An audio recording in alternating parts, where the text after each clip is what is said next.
गोरी कवि अपने पड़ोसी मिट्ठू तोते के पास जाती है क्योंकि मिट्ठू तोते ने अपने बाग में आम के पेड़ लगाए हुए थे और उनके आम के पेड़ों पे ढेर सारे पीले पीले आम लगे हुए थे।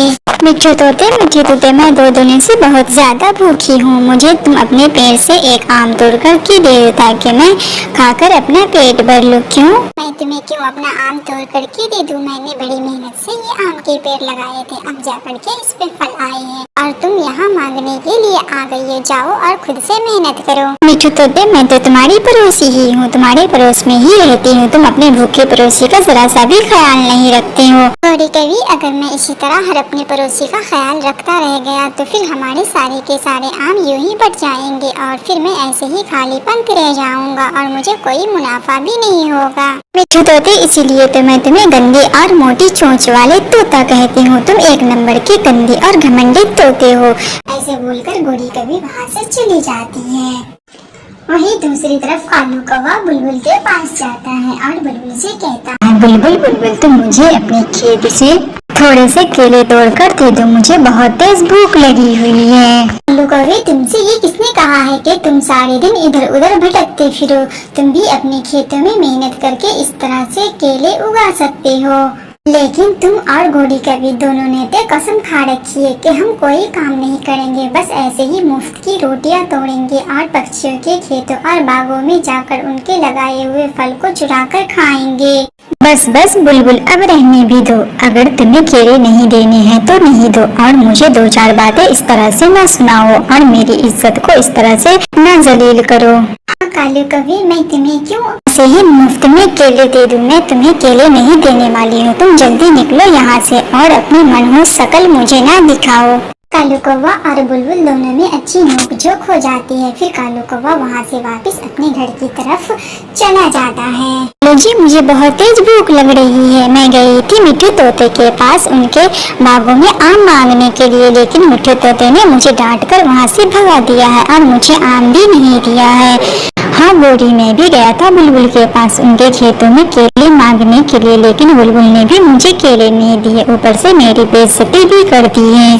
कालू जी, कितना अच्छा हो जाएगा अगर ये पक्षी इस जंगल छोड़कर दूसरी जगह चले जाएंगे, तो फिर वो आम के बाग और केले के खेत और जितने भी वाले दरख्त है वो सब के सब हमारे हो जाएंगे और इस पूरे जंगल पे सिर्फ कालू कौवा और गोरी कवि का ही राज होगा। हाँ, ये बात तुम्हारी बिल्कुल सही है, लेकिन फिर इन्हें भगाएंगे हम कैसे? अगर ये लोग इस जंगल से चले जाएंगे तो फिर हमारे लिए तो मजे ही मजे है। हमें भोजन तलाश करने की और दाना लेने जाने की कोई जरूरत ही नहीं पड़ेगी। लेकिन गोरी, इस जंगल से इन सब पक्षियों को भगाना तो बहुत मुश्किल काम है। लो जी, एक काम करे, चलो हम पहले रानू चिड़िया के पास चलते हैं और उनसे कहते हैं कि इस जंगल में बहुत तेज बारिश, तूफान और एक बहुत बड़ा चील आने वाला है जो हम सब पक्षियों को बहुत ज्यादा नुकसान पहुंचाएगा।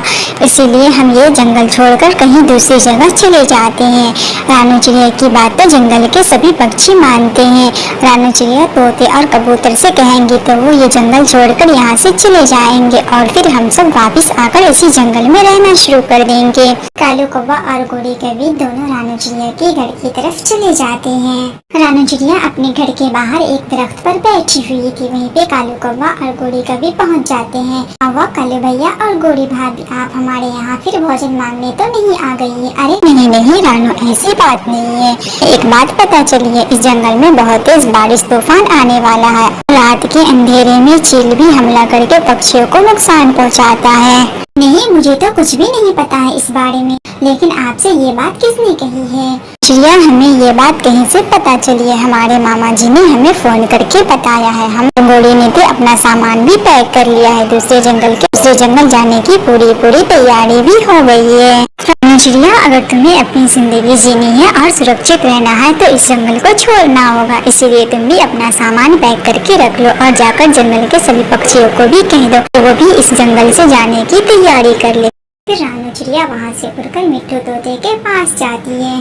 तोते भैया, इस जंगल में बहुत बड़ा हादसा होने वाला है, आप जल्दी से अपना सामान पैक कर ले। हम सब इस जंगल से दूसरी जगह जाने की तैयारी करते। लेकिन रानू चिड़िया, ऐसा क्यों? हमारे दरख्त ने तो अभी मीठे फल देना शुरू ही किए हैं। मेरे दरख्त के सारे फल पक चुके हैं, उसे मैं छोड़कर कैसे जाऊँ?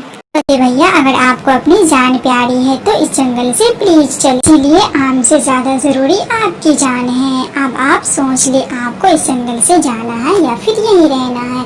फिर रानू चिड़िया कबूतर के पास जाती है और कबूतर को सारी बातें बताती है। नहीं रानू चिड़िया, ऐसा नहीं होने वाला है, मेरा घर बहुत ज्यादा मजबूत है, मुझे बारिश और तूफान कोई नुकसान नहीं पहुंचाएगा। ये कबूतर भैया ऐसा नहीं है, बारिश और तूफान में बहुत ज्यादा ताकत होती है, वो 1 मिनट में बड़े बड़े महल को और घर को 2 मिनटों में गिरा देते हैं। कबूतर भैया अब मैं चलती हूँ, अब आप सोच लो क्या करना है। ऐसा कहने के बाद रानू चिड़िया वापिस अपने घर की तरफ लौट आती है और सबके सब अपना अपना सामान बांध लेते हैं और उस जंगल से सब जाने लगते हैं। कालू कौवा और गोरी कौवी भी बाकी पक्षियों के साथ दूसरे जंगल अपने सामान लेकर जाने लगते हैं, लेकिन वो तो यूं ही नाटक कर रहे थे उन सब पक्षियों को उस जंगल से भगाने के लिए। जंगल के सभी पक्षी जैसे ही दूसरे जंगल में एंट्री करते हैं, बाकी सब पक्षी बस आगे की तरफ ही देखते जा रहे थे और पीछे कालू कौवा और गोरी कौवी दोनों वापस से उसी जंगल में आ जाते हैं और फिर वो जंगल में आकर दोनों खूब हंसते हैं। कालू जी, देखा आपने, ये आइडिया बड़े कमाल का था, बड़ी आसानी के साथ हमने सारे पक्षियों को इस जंगल से भगा दिया है और वो सारे के सारे पागल पक्षी हमारे बातों पर ऐसे ही यकीन कर लिए। अब तो हमारे मजे ही मजे हैं, सारे के सारे जंगल अकेले बस कालू कौवा का ही है। अब हमें मनचाहे फल खाने और मनमानी करने से कोई नहीं रोक सकता है। अब मैं जो चाहूँ और जैसा चाहूँ वैसा करूँगा। कालू जी, चलो चलते हैं हम मिट्ठू तोते के आम के बागों में और वहाँ जाकर आम खाते हैं। फिर कालू कौवा और गोरी कौवी दोनों मिट्ठू तोते के आम के बागों में जाते हैं और बड़े चाव से वो आम खाने लगते हैं।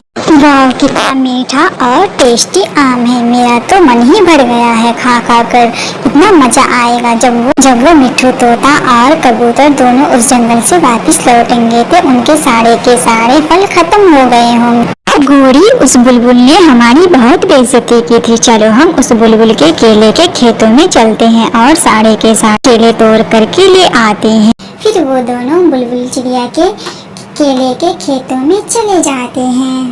कालू कौवा और गोरी कौवी दोनों बुलबुल चिड़िया के खेत से सारे के सारे केले तोड़ करके ले आते हैं।